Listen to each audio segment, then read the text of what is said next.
you learn from Devon last year as far as being able to rush the passer from the nose tackle spot?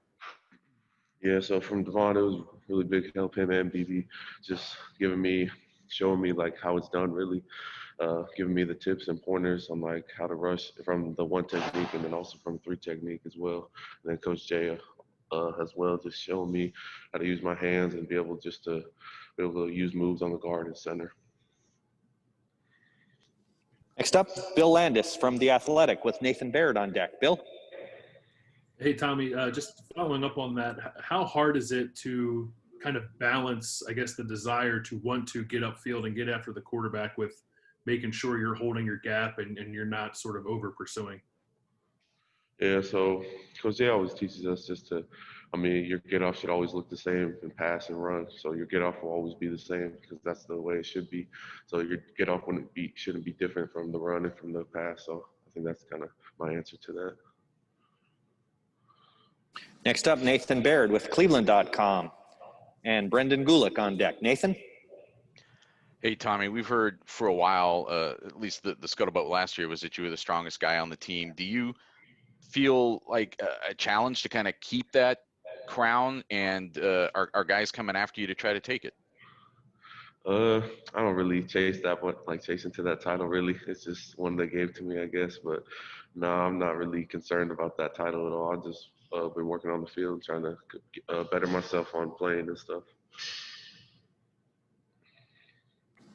Next up, Brendan Gulick, Buckeyes Now on Sports Illustrated with Austin Ward on deck. Brendan?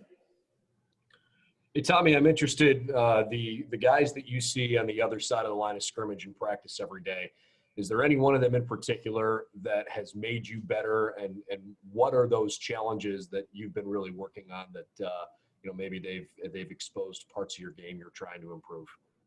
Yeah, I think the whole part of the O-line inside, especially Josh Myers, Wyatt Davis, and Harry Miller, they challenge me every day in practice just because of especially Wyatt and Josh going against them every day in practice.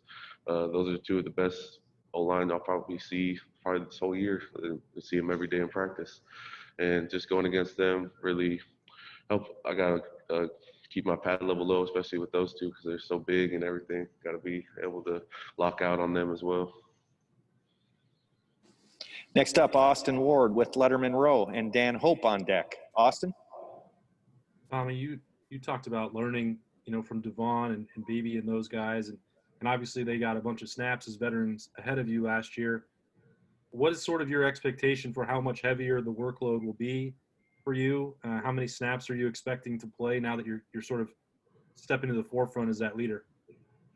I was expecting to play as many snaps as I need to. As Coach Jay likes to rotate a lot, so I'm ready to step up too, to take as many snaps as I need to be able to help our team out, and I'm ready to step up to take that leadership role and be able to contribute. Next up, Dan Hope with 11 Warriors and Bill Rabinowitz on deck. Dan? Hey, Tommy, who are some of the other guys at defensive tackle that you really think are stepping up to provide depth for you guys this year? I think Ty Hamilton and Jaden McKenzie have come a long way. I'm progressing, especially Ty fast. I think he's only coming this is freshman year.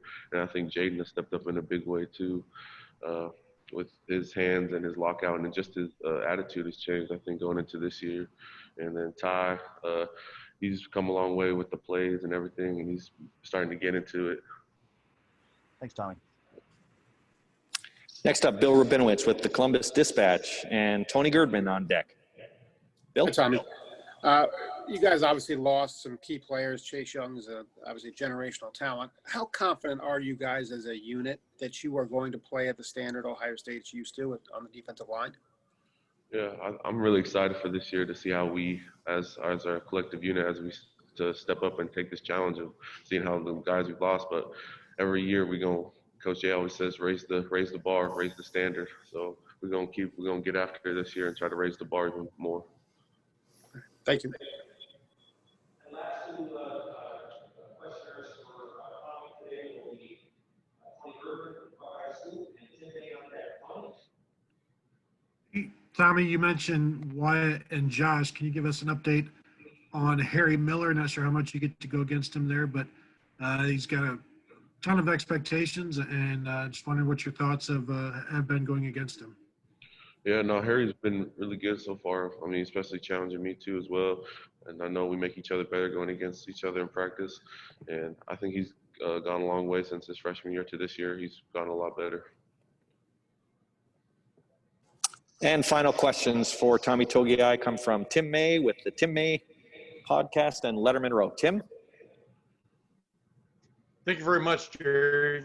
Tommy, a lot of attention is on that middle of the defensive line, and can you guys step up, et cetera, and find that depth? You kind of touched on this a while ago, but are you guys paying attention to sort of the attention that's being paid to y'all right now on, in fact, whether you have the depth there to maintain, so to speak? Yeah, I think we do have great depth, especially we have a lot of our young players that have stepped up and played really well throughout practice this year. And I think, and the leaders, the older guys have done an incredible job. Me and Antoine and Haskell and stuff like that, done a great job of leading the younger guys and showing them the way, like how we do things on the D-line and stuff like that. Name one of those young guys that's really stepped up in your mind. I would say probably inside would be Jaden McKenzie and Ty Hamilton. Come a long way. Thank you. Great. Tommy, thanks so much for your time this afternoon.